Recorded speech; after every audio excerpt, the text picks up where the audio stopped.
দীর্ঘ ২৯ বছরের ক্যারিয়ারে নিজের এক অলিখিত নিয়মে অনড় ছিলেন বলিউড অভিনেত্রী কাজল। পর্দায় রোমান্স করেছেন বহুবার, কিন্তু কখনো লিপ কিসে রাজি হননি তিনি। ১৯৯২ সালে বেখুদি দিয়ে যাত্রা শুরু করে দিলওয়ালে দুলহানিয়া লে যায়েঙ্গে, কুছ কুছ হোতা হ্যার মতো একাধিক সুপারহিট ছবিতে দর্শক মাতিয়েছেন কাজল।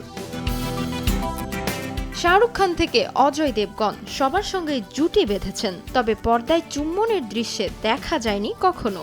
এমনকি বরের ঠোঁটেও ঠোঁট রাখেননি পর্দায়। তবে সেই দীর্ঘদিনের নিয়ম ভাঙেন OTT series the trial Pyaar Kaanoon ধোকাতে। সহ অভিনেতা টালিপাড়ার যিশু সেনগুপ্তের সঙ্গে চুম্বন দৃশ্যে অভিনয় করেন কাজল।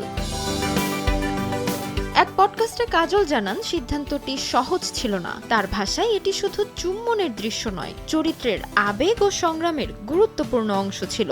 দৃশ্যটি বাদ দিলে চরিত্রটাই অসম্পূর্ণ থেকে যেত। তিনি আরো বলেন, শুটিং ফ্লোরে দাঁড়িয়েও ভীষণ অস্বস্তি লাগছিল। এমনকি শেষ মুহূর্তে দৃশ্যটি না করার কথাও ভেবেছিলেন, কিন্তু পেশাদারিত্বের জায়গা থেকে শেষ পর্যন্ত দৃশ্যটি করেন।